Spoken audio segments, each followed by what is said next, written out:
The morning sun painted golden streaks across the hospital window as William sat beside the bed, holding a hand that had once been so warm and full of life.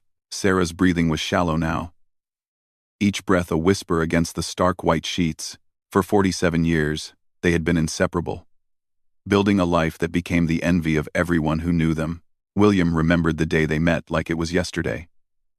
He was 22, working at a small bookstore in downtown Portland. Sarah had walked in looking for a poetry book, her auburn hair catching the afternoon light. She asked him about Emily Dickinson, and he spent the next hour showing her every poetry collection they had. She bought 3 books that day, but came back the next day, pretending she needed another one. He knew she was pretending because she accidentally asked for the same book she had bought yesterday. That was when he asked her for coffee. Their love story wasn't dramatic or filled with grand gestures. It was built on thousands of small moments. Saturday morning pancakes, where Sarah would always burn the first batch. Evening walks where they would count the stars and make up constellations. The way she would leave little notes in his lunchbox when he started his teaching career. The way he would bring her wildflowers every Friday without fail. They raised 3 beautiful children together. Michael, their eldest, became a doctor. He had Sarah's compassion and William's determination. Emma, their middle child, inherited her mother's artistic soul and became a painter. Her galleries were always filled with portraits of her parents, capturing their love in brushstrokes and colors. David, the youngest, followed his father's footsteps into teaching, spreading knowledge with the same passion William had shown for 40 years in the classroom. The house they built together was more than just walls and a roof. It was a sanctuary filled with laughter, tears, celebrations, and comfort. The kitchen table had seen homework struggles, family dinners, and late-night conversations. The garden bloomed with Sarah's roses and William's tomatoes. Every corner held a memory. Every photograph on the wall told a story. But life has a way of testing even the strongest bonds. 2 years ago, Sarah started forgetting small things. Where she put her keys. What day of the week it was. William noticed but didn't want to worry. They joked about getting older, about senior moments, but when she forgot Emma's birthday, they both knew something was wrong. The diagnosis came like a thunderstorm on a clear day. Alzheimer's disease. The doctor's words echoed in the sterile office as William held Sarah's hand. She squeezed back, and in that moment, they made a promise without words. They would face this together, just as they had faced everything else. The first year was manageable. There were good days and bad days, but mostly good. Sarah would sometimes forget names but never forgot feelings. She might not remember what William did for work, but she remembered how he made her feel. They adapted, creating new routines. William retired early to be with her. The children visited more often. Life continued. Different, but still beautiful. William became her anchor in a world that was slowly becoming unfamiliar. He would tell her their story every day, showing her photographs, playing their wedding song. Some days she would smile and say, "That sounds like a beautiful love story." Other days, she would cry and ask why she couldn't remember her own life. On those days, William would hold her and tell her that he remembered enough for both of them. The second year was harder. Sarah started to wander at night, looking for home while standing in their living room. William installed locks, removed dangerous items, made their home safer. He learned to enter her world instead of forcing her back to his. When she thought he was her father, he would be gentle and kind. When she didn't recognize him at all, he would introduce himself as a friend. The children struggled to watch their vibrant mother fade. Michael threw himself into research, looking for treatments, trials, anything that might help. Emma painted furiously, trying to capture every remaining moment. David spent hours recording her voice, collecting stories, preserving what he could. They were all trying to hold on to her in their own ways. 6 months ago, a fall changed everything. Sarah broke her hip, and the surgery led to complications. An infection spread, and her already fragile body couldn't fight it off. The doctors spoke in hushed tones about comfort, care, and quality of life. William knew what they meant, but wasn't ready to accept it. They brought her home because that's where she wanted to be. Hospice nurses came daily. Angels in scrubs who treated Sarah with dignity and William with compassion. The house that had seen so much life was now witnessing its most profound moment. Friends came to say goodbye. Father Martinez from their church sat with them, offering prayers and presents. The mailman who had delivered letters for 20 years brought flowers. The community that they had been part of for so long wrapped around them like a warm blanket.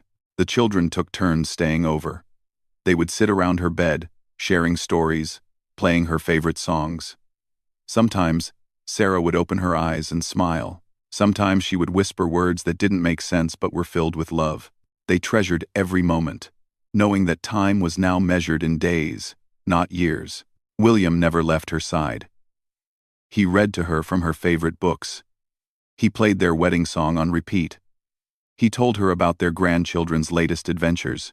He held her hand and felt their entire life together in that touch. 47 years of marriage.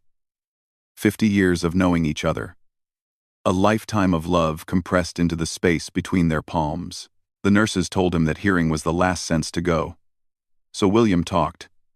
He talked about their first date, their wedding day, the birth of their children.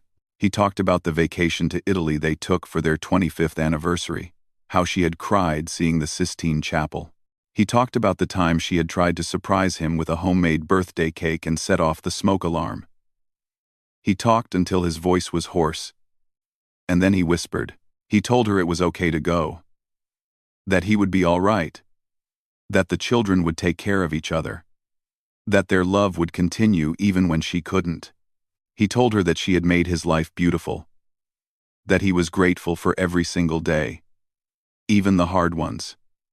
He told her that he would find her again, somewhere, somehow. Sarah's breathing changed as evening approached. It became slower, longer pauses between each breath. The children gathered close. Michael held his mother's hand. Emma stroked her hair. David played her favorite hymn softly on his guitar. William kissed her forehead and whispered words meant only for her. The room was filled with love, sorrow, and something sacred. Outside, the sun was setting, painting the sky in shades of pink and gold. A bird sang from the oak tree they had planted on their first anniversary. The world continued its rhythm, unaware that it was about to lose one of its brightest lights. Sarah took one last breath, soft as a sigh, and then stillness. The monitors confirmed what they already knew. She was gone. The silence that followed was deafening. 50 years of conversation, laughter, and life suddenly stopped. William looked at her face, peaceful now, free from confusion and pain. But his heart shattered into a million pieces. "She's gone," William whispered, his voice breaking. The words hung in the air, heavy with finality. Michael bowed his head. Emma sobbed quietly. David's guitar fell silent. The nurses stepped back respectfully. Father Martinez began to pray. But William could only see Sarah. His Sarah, who would never again burn the pancakes or leave notes in his lunchbox or count stars with him. The love of his life, his best friend, his everything, was gone. And with those two whispered words, William's voice carried the weight of a love story that had touched millions of hearts, a testament to a life lived fully and a love that would transcend even death. The days following Sarah's passing blurred together like watercolors in the rain. William moved through the necessary arrangements in a fog. The funeral director spoke in practiced, gentle tones about caskets and flowers and memorial programs. William nodded at appropriate times, but his mind was elsewhere, still sitting beside that hospital bed, still holding her hand. The children took over most of the planning. They knew their mother well enough to know she would want something simple, but meaningful. Emma designed the memorial program with photographs spanning 5 decades. Michael coordinated with the church and the cemetery. David compiled a playlist of her favorite songs and wrote a eulogy that captured her spirit. They worked through their grief by honoring her memory. The news of Sarah's passing spread through their community like ripples in a pond. The local newspaper, where William had written occasional opinion pieces about education, requested permission to run a tribute. What started as a simple obituary became something more when the young reporter interviewed William. Through his tears, he shared their story. And she captured not just the facts of a life, but the essence of a love that had inspired everyone around them. The morning of the funeral arrived gray and drizzling, as if the sky itself was mourning. The church filled quickly. Former students of Williams came, now adults with children of their own. Sarah's book club members sat together, tissues already in hand.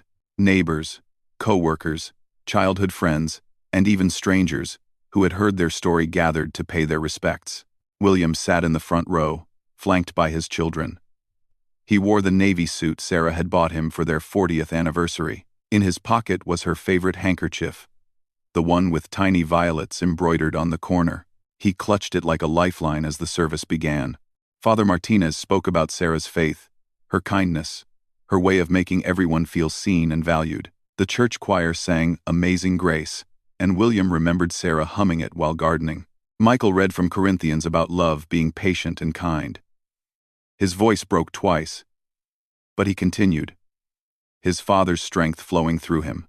Emma had created a visual tribute that played on screens around the church. Pictures of Sarah through the years, from a laughing young bride to a silver-haired grandmother, told the story of a life well lived.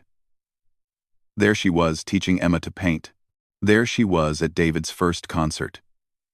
There she was with William in Paris, at the beach, in their garden, always smiling, always radiating joy.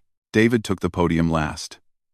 He spoke about his mother's hands, how they had bandaged, scraped knees, and baked birthday cakes, how they had applauded at every recital and graduation, how they had held his father's hand for 50 years. He spoke about her voice, now preserved in recordings, and how her laughter could fill a room.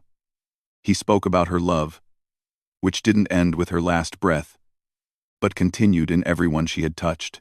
The funeral procession wound through the town where Sarah and William had built their life.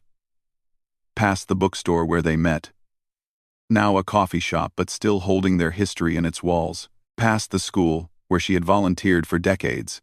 Past the park where they had pushed their children on swings and taught grandchildren to ride bikes. The hearse moved slowly, as if the town itself needed time to say goodbye. At the cemetery, under ancient oak trees, they laid Sarah to rest. The plot was one they had chosen together years ago, with space for William beside her. When his time came, as the casket was lowered, a murmuration of starlings swept across the sky in perfect synchronization. Emma gasped and grabbed her father's arm. Sarah had loved watching the starlings dance. It felt like a sign, a final goodbye. People lingered after the service, sharing stories and memories. William heard new tales about his wife's kindness. How she had secretly paid for groceries when she saw someone struggling. How she had tutored children for free when their parents couldn't afford help. How she had sat with a young mother in the park who was overwhelmed and alone. Each story was a gift, showing him facets of Sarah he hadn't known. Back at the house, the kitchen overflowed with casseroles and sympathy cards. Well-meaning friends and family filled the rooms, but William felt suffocated by their presence. He escaped to the garden, to Sarah's roses. They were blooming despite the season, as if they too were saying goodbye. He sat on the bench they had shared countless evenings, and finally let himself break down completely. Michael found him there an hour later. Without words, he sat beside his father. Then Emma joined them, and finally, David. The four of them sat in silence, surrounded by Sarah's flowers, bound by their shared loss. No words were needed. Their grief spoke its own language. After everyone left and the house fell quiet, William faced his first night truly alone. The bed felt vast and cold. Sarah's pillow still smelled like her lavender shampoo. Her reading glasses sat on the nightstand, waiting for eyes that would never need them again. Her slippers peeked out from under the bed. Everything waited for someone who wasn't coming back. He couldn't sleep in their bed. Instead, he wandered the house like a ghost. In the kitchen, her handwriting on the grocery list. In the living room, her knitting basket with a half-finished scarf. In the bathroom, her medications lined up in the order she took them. Every room echoed with her absence. The next morning brought no relief. William woke on the couch, disoriented, reaching for someone who wasn't there. The silence was oppressive.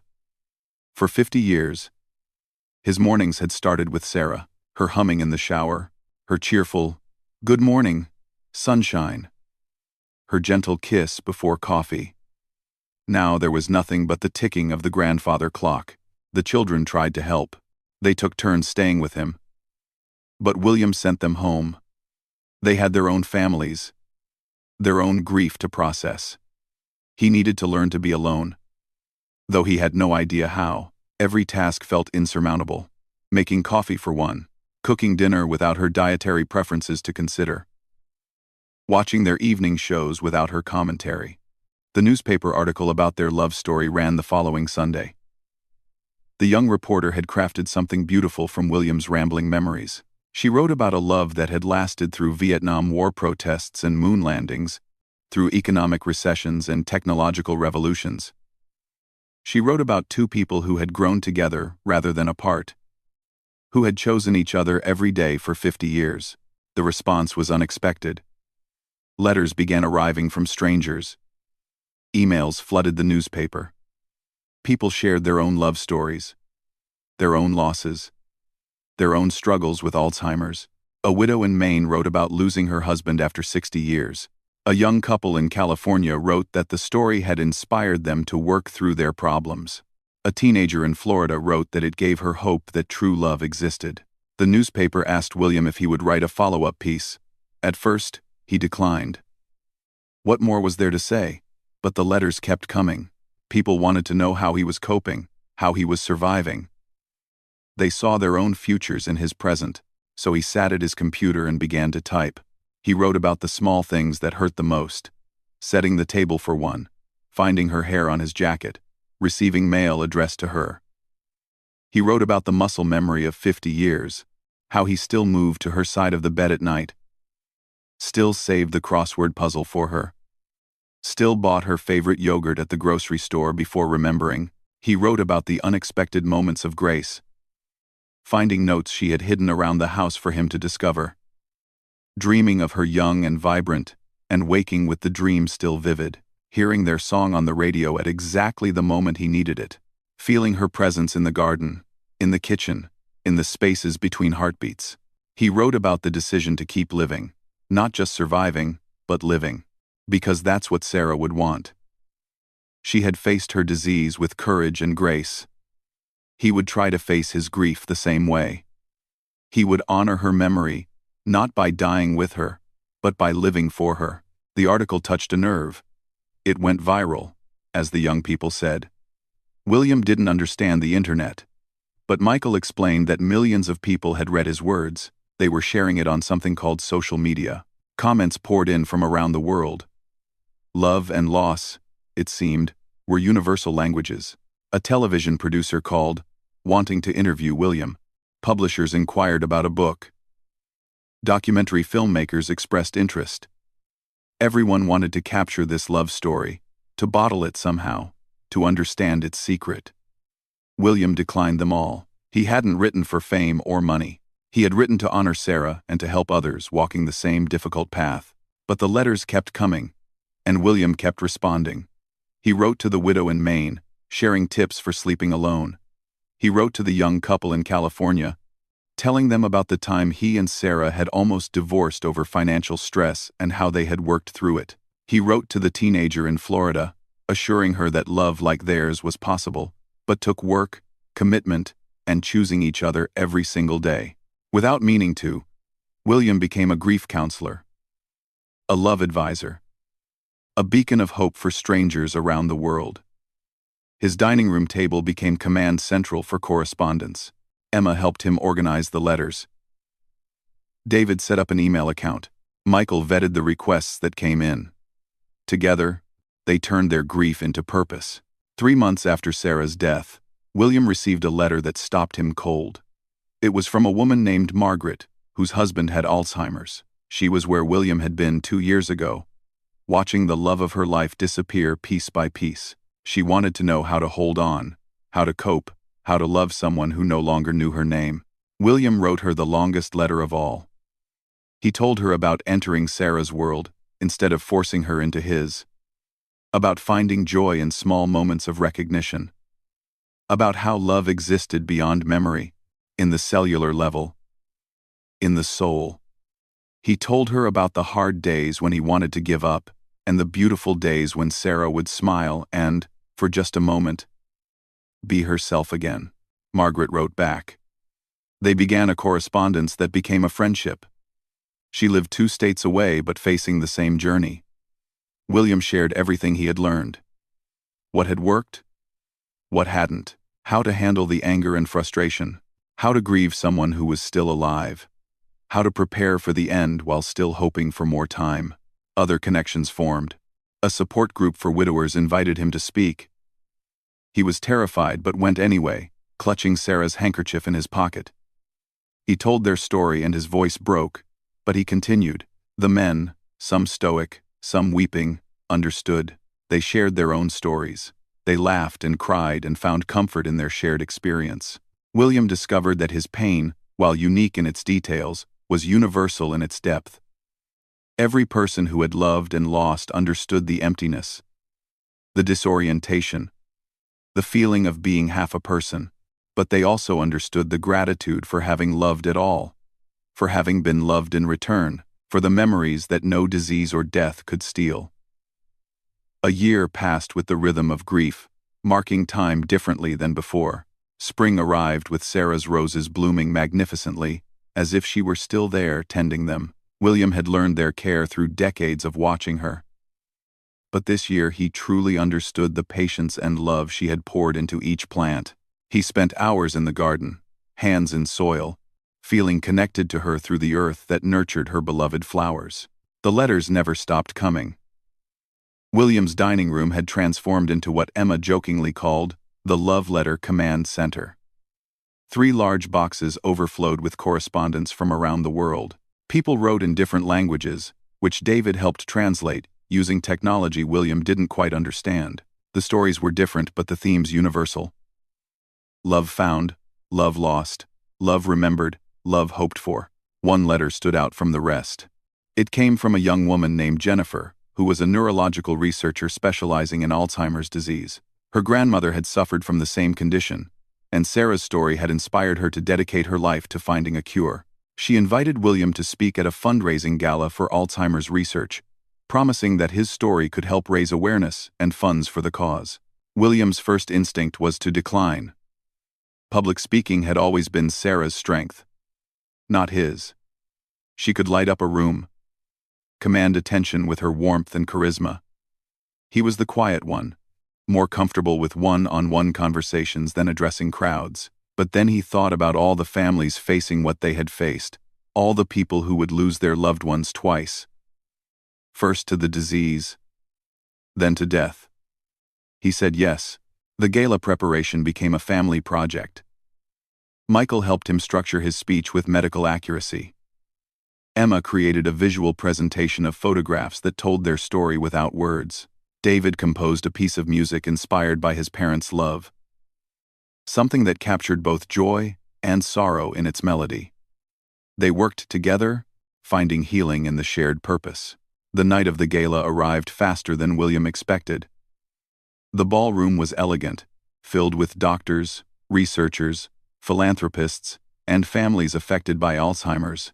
William stood backstage, clutching Sarah's violet handkerchief, fighting the urge to flee. Then Margaret appeared, the woman he had been corresponding with whose husband had Alzheimer's. She had driven 6 hours to be there, to support him. Her presence gave him strength. When they called his name, William walked to the podium on unsteady legs. The lights were bright, the crowd expectant. He saw his children in the front row, their encouraging smiles giving him courage. He pulled out his speech, carefully typed and rehearsed, then set it aside. He would speak from the heart, the way Sarah would have wanted. He told them about the bookstore and the poetry, about burned pancakes and counted stars. He told them about watching the woman he loved disappear piece by piece, about entering her confused world with patience and love. He told them about the good days when she would laugh at his jokes without understanding them, and the hard days when she would cry from frustration and fear. He told them about the privilege of caring for her, of being her anchor in the storm of forgetting. The room was silent, except for occasional sniffles. William continued, his voice growing stronger. He spoke about the millions of families facing this disease, about the desperate need for research and support. He spoke about how Alzheimer's didn't just steal memories but stole futures, conversations, shared dreams. He spoke about the researchers working tirelessly for a cure and how they deserved every resource possible. Then he did something unplanned. He asked everyone who had been touched by Alzheimer's to stand. Slowly, people rose throughout the ballroom. First a few, then dozens, then hundreds. Soon, more than half the room was standing, a visual testament to the disease's reach. William's voice broke as he thanked them for standing, for remembering, for fighting. David played his composition while Emma's photographs cycled on screens around the room. The music swelled and dipped, carrying everyone through the journey of a lifetime of love. There wasn't a dry eye in the room when the last note faded. The fundraising that followed exceeded all expectations. One billionaire pledged $1 million, saying William's story reminded him of his own parents. Others followed suit. By evening's end, they had raised more money than any previous gala. But more importantly, connections were made. Families found support in each other. Researchers met those whose lives depended on their work. William found himself surrounded by people who understood, who had walked similar paths. He exchanged contact information with dozens of people, promising to continue corresponding. The success of the gala led to more invitations. Medical schools wanted him to speak to future doctors about the human side of disease. Alzheimer's support groups requested his presence. Publishers renewed their interest in a book. This time, William considered it. Not for fame or money, but to reach more people who might find comfort in shared experience. He began writing in earnest, waking early each morning to work while the house was quiet. He wrote at the kitchen table where Sarah had kneaded bread and helped with homework. Sometimes he felt her presence so strongly he would look up, expecting to see her. Other times, the loneliness threatened to overwhelm him, and he would have to walk in the garden until he could breathe again. The book grew organically, weaving together their love story with practical advice for caregivers and grieving spouses. He included excerpts from the letters he had received, with permission, showing the universality of love and loss. Emma illustrated it with her paintings of her parents. David created a companion website where people could share their own stories. Michael fact-checked the medical portions, ensuring accuracy about Alzheimer's progression and care. 6 months into writing, William received news that would change his perspective again. Margaret's husband had passed away.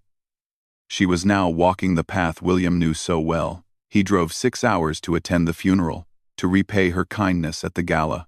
They sat together after the service, two people who understood each other's pain without words.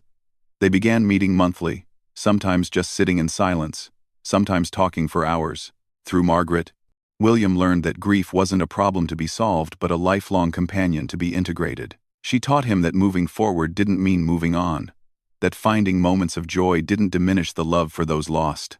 Together, they started a support group for spouses who had lost partners to Alzheimer's, meeting in the basement of William's church. What began with 4 people grew to 20, then 40. The book was published on the 2nd anniversary of Sarah's death. William dedicated it to her memory and to everyone fighting Alzheimer's, whether as patients, caregivers, or researchers. The launch was held at the bookstore where they had met. Now, a coffee shop, but willing to host the event. The owner had researched the building's history and surprised William with a photograph from the 1,970 seconds showing the poetry section where Sarah had browsed. People lined up around the block for signed copies. William wrote personal messages in each book, his hand cramping but his heart full. He met readers who had followed his newspaper articles, who had been touched by his story, who found hope in his words. A young man bought copies for his entire family, saying his mother had just been diagnosed.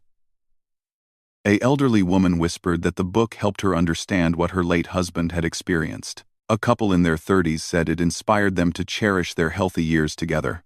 The book's success was overwhelming. It reached bestseller lists, was translated into multiple languages, and sparked conversations about Alzheimer's care and research. Universities invited William to speak. Media requests poured in, but William remained selective, choosing opportunities that could genuinely help others, rather than simply promote the book. One invitation he couldn't refuse came from the Alzheimer's research facility where Jennifer worked. They had made a breakthrough, developing a treatment that showed promise in slowing the disease's progression. It wasn't a cure, but it was hope. They wanted William to tour the facility, to see where donations like those from the gala were making a difference. Walking through the laboratories, meeting the dedicated researchers, seeing the advanced equipment, and promising results, William felt something shift inside him. Sarah's death wasn't meaningless if it could inspire funding for research that might spare other families their pain. Her story, their story, was contributing to something larger than themselves. The research facility asked if they could name their new patient care wing after Sarah. William was overwhelmed. Sarah, who had always put others first, would have a permanent legacy and a place dedicated to helping those facing what she had faced. The dedication ceremony was beautiful, with Sarah's photograph unveiled alongside a plaque that read, "The Sarah Williams Wing, where love and science meet, in the fight against Alzheimer's." 3 years after losing Sarah, William's life had transformed in ways he never could have imagined. He still grieved, still reached for her in the night, still saved the crossword puzzle out of habit, but he had also found purpose in his pain. The man who had wanted to die with his wife had discovered reasons to live for her. His days were full now. Mornings, writing responses to letters and emails. Afternoons in the garden, tending Sarah's roses and his own newly planted vegetables. Evenings often involved support group meetings, speaking engagements, or quiet dinners with Margaret and other friends who understood the journey. His children visited regularly, bringing grandchildren who were growing too fast. One autumn evening, William sat on the garden bench watching the sunset. The air was crisp, carrying the scent of roses and wood smoke. He held a cup of tea, Sarah's favorite blend, and felt an unusual sense of peace. The pain hadn't gone away. He had simply grown large enough to contain it alongside other emotions.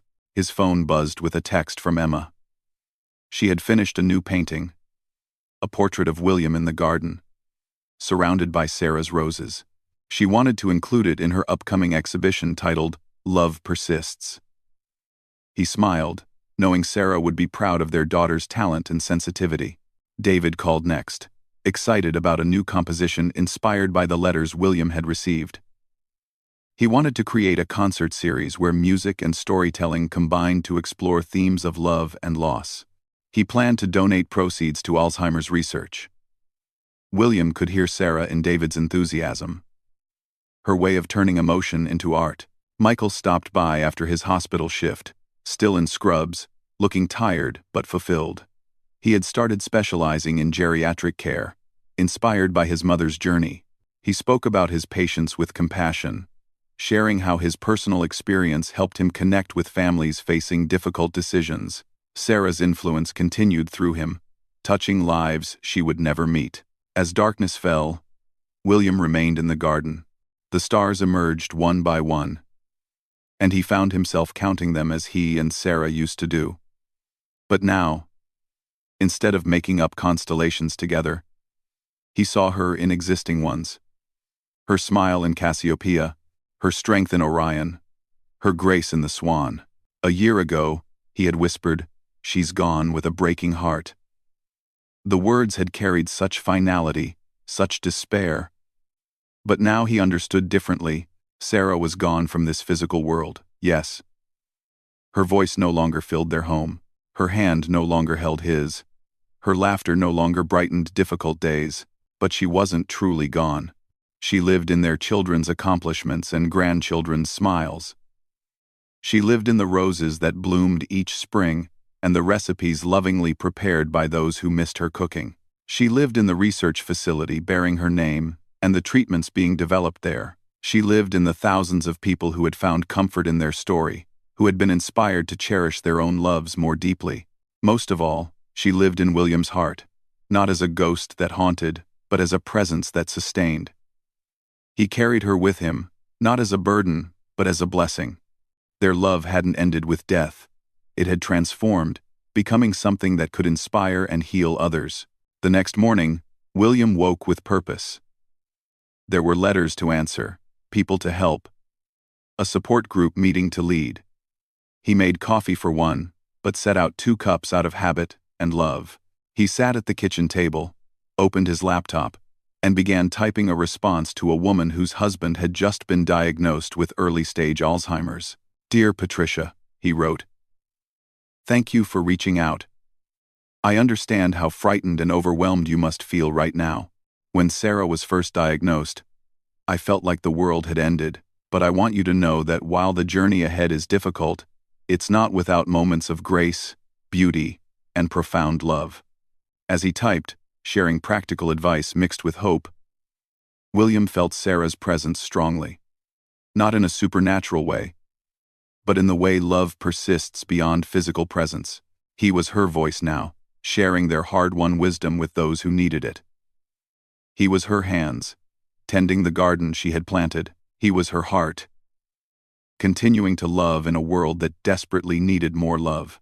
The local news wanted to do a follow-up story, 3 years after the original article that had started everything. The young reporter, now a seasoned journalist, returned to interview William. She found him changed, still grieving but no longer drowning. Still missing Sarah but no longer defined solely by loss. "Your story touched millions," she said, her recorder running. "Your words about Sarah's passing, about how your voice broke when you said, 'She's gone,' became a moment that resonated around the world. How do you feel about that now?" William considered the question carefully. "Those words came from the depths of despair," he said slowly. "But I've learned that gone doesn't mean erased. Sarah is gone from this physical realm, but her influence continues to ripple outward in ways we never could have imagined. Every person who seeks Alzheimer's treatment earlier because of our story, every researcher inspired to work harder, every couple who holds each other a little tighter, that's Sarah. Still here, still making a difference." The article ran with the headline, "Love Persists, 3 years after she's gone." It featured photographs of William in the garden, at support group meetings, at the research facilities Sarah Williams' wing, but the most powerful image was a simple one. William's weathered hands holding Sarah's violet handkerchief, a tangible reminder of a love that death couldn't diminish. As William prepared for bed that night, he performed the rituals that had become sacred. He whispered goodnight to Sarah's photograph. He touched her pillow gently. He wound the music box that played their song, letting the melody fill the darkness. These weren't acts of denial but of remembrance, ways of honoring a love that had shaped him profoundly. Before sleep claimed him, William thought about the journey from that devastating whisper, "She's gone," to where he stood now. The pain remained, might always remain, but it no longer consumed him. He had learned to carry grief and joy simultaneously, to honor the past while embracing whatever time remained. In his dreams, Sarah was young again, laughing in the bookstore, surrounded by poetry. But when he woke, he no longer felt cheated by reality, because he had learned the greatest truth of all. Love doesn't end with death. It transforms, persists, and continues to change the world, one broken heart at a time. And somewhere, in research labs and support groups, in gardens tended with love, and books read with tears, in the millions of people who had heard their story and held their own loves closer, Sarah lived on. Not gone, never truly gone, but transformed into something larger than one life, one love, one whispered goodbye. William rose to greet another day, carrying Sarah with him in every step, every breath, every act of love and service. Because that's what the living do for the dead. They carry them forward. They tell their stories. They ensure that she's gone never means she's forgotten. And in that carrying, in that remembering, in that persistent love, Both the living and the dead find their peace.